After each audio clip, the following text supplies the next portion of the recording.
ዝም እንበል። ደራሲና አቅራቢ ያብጸጋ ተመስገን።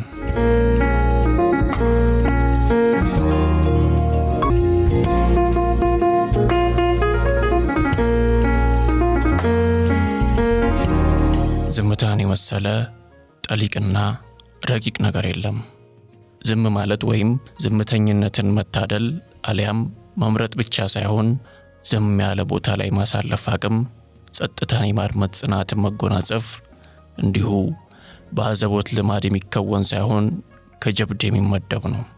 ጸጥታን ማድመጥ እጅጉን በስሎ የዳበረ አቅል የሚጠይቅ ጉዳይ ነውና ሌላው ቀርቶ የሚያወሩት ሲያጡ አፍን ለጉሞ ማስቀረት በራሱ ብቃት የሚጠይቅ የጨዋ ተግባር ነው። የባህር ማዶ አበው አፍ ሲከፈት ጭንቅላት ይታያል የሚል ዝነኛ ብሂል አላቸው።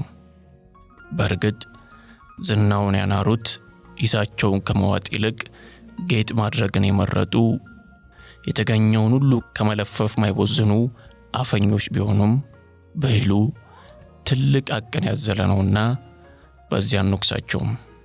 የወሬ ፈረስ በጦር አይመለስም እንዲሉ የተጣለ የተነሳውን ሁሉ በቅጡ ሳይመረምሩ በርዘውና ከልሰው ያስተጋቡ ዓለምን የነውጥ ማዕበል ያደረጉት ጋር ነው ክሳችን። ከአንደበታቸው ለሚፈልቀው ግድ ሳይሰጣቸው ንግግራቸው ክፉም ይሁን በጎ ተጽዕኖ ይፍጠር ለማመዛዘን ግድ የሌላቸው የሰሙትን ብቻ እንደ በቀቀን መድገም እንኳን የተሳናቸው ቆርጦ ቀጥሎችን ያህል ጠንቅ የለም። በእርግጥ ጠላትነታቸው በዋናነት ለራሳቸው ነው። አፈኝነት ጦስና መዘዙ ሕይወትን እስከ መሳጣት ይደርሳልና እነዚህ ሰዎች ከጸጥታ ጋር የከረረ ጠብ አላቸው።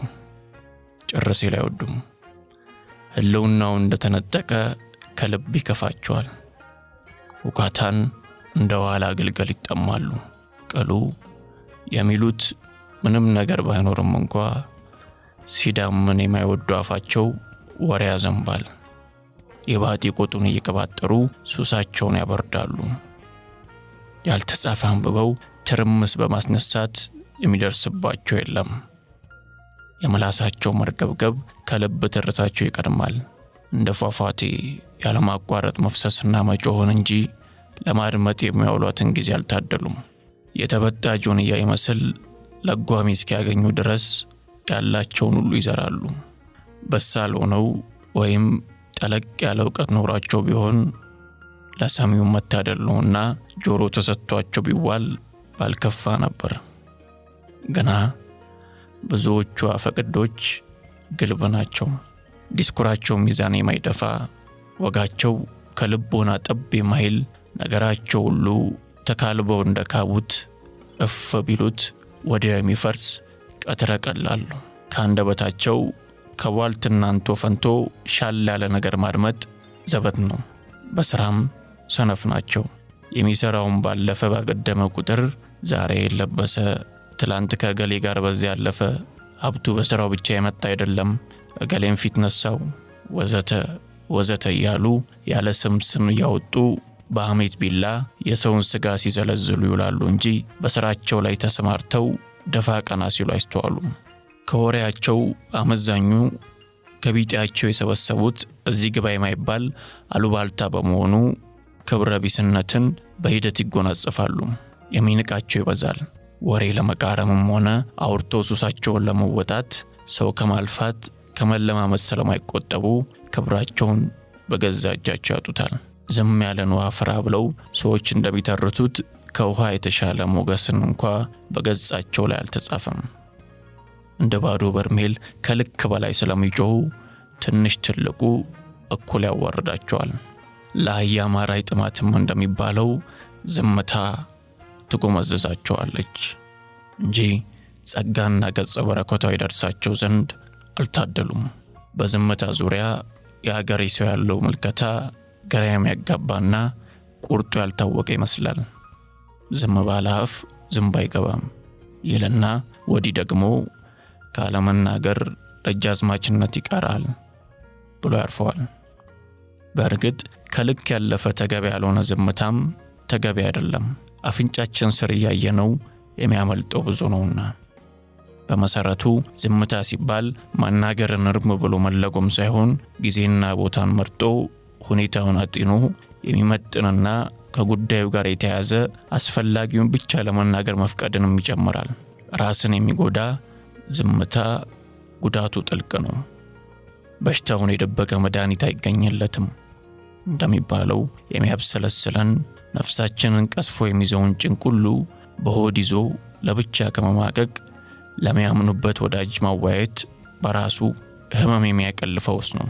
ዓለም የምትጸየፈው የጥራዝ ነጠቆችን ቶፈንቶ ያላዋቂ ሳሚዎችን ባዶ ዲስኮር ነው። ዓለም ካስተናገደቻቸው ክፉ አላሚዎች መሃል ጥቂቶቹ ናቸው ብዙ አሰቃቂ የማይዘነጉ በደሎችን በምድሪቱ ላይ ደርስ ዘንድ ምክንያት የሆኑት። ዋነኛ መሳሪያዎቻቸው ደግሞ ያገኙትን ሁሉ በመለፍለፍ ሱስ የተለከፉ ቅዳፎች ናቸው። ታላቁ መጽሐፍም እንደሚለው ስራ ፈታ አእምሮ የእኩዮች መሳሪያ መሆኑ አይቀሬ ነው። ሽብር ናፋቂዎች ውጥናቸውን ከግብ ለማድረስ ብዙ አውጥተውና ወርደው በተራቀቀ መልኩ ነውጥ ይፈጥርላቸው ዘንድ የሚነዙት ተራና የመንደር ወሬ መሰለ ዲስኩር ምንም ጥቅም በማያገኙበት ከጀርባው ምን እንደተጠነሰሰ እንኳን በማያውቁ አፈኞች አንደበት እንደ ጉድ ይዳረስና ነገሩ አድጎ ሀገር የሚያተራምስ ትልቅ አጀንዳ ሆኖ ያርፈዋል። የብዙሃን ሕይወት ያልፋል፣ ደም እንደ ጎርፍ ይፈሳል፣ ንጹሃን ይቀጠፋሉ። በቱልቱላዎች ወሬ መቅደር ሱስ መሳሪያነት የአረመኔዎች ውጥን ይሰምራል። ጦር ከፈታው ወሬ ፈታው እንዲሉ በቀላሉ የማይረግብ ውጥረት ውስጥ ዓለም ትዘፈቃለች። እንዲያም ሆኖ የለመደ አፍ አያርፍምና ሁኔታዎች በማህበረሰብ ላይ የሚፈጥረውን አስፈሪ ድባት የሚያጋግሉትም እኛው አውርቶ አደሮች ናቸው። ለዚህ ሁሉ ጦስና መዘዝ መንስኤ ከመሆን ዝምታ በስንት ጣዕሙ ለአፍታ እንኳ ሰከን ብለን ከራሳችን ጋር የተወያየን በምናውጠነጥንበት ቅጽበት ጊዜ ሰጥተን አስበን መላ እስክንላቸው የሚጠብቁን ስንትና ስንት ጉዳዮች ጋር ነው የምንፋጠጠው። ታዲያ የሁሉ አርመሞ የሚሻ ጉዳይ ከቦን እንቶ ፈንቶን እያነሱ በመጣል ሲዘላብዱ መዋል ለራስ ጠላት መሆን አይደለምን? ሎሬቱ እኮ አለ ነገር አብረን ዝም እንበል ብሎ አልተቀኘም።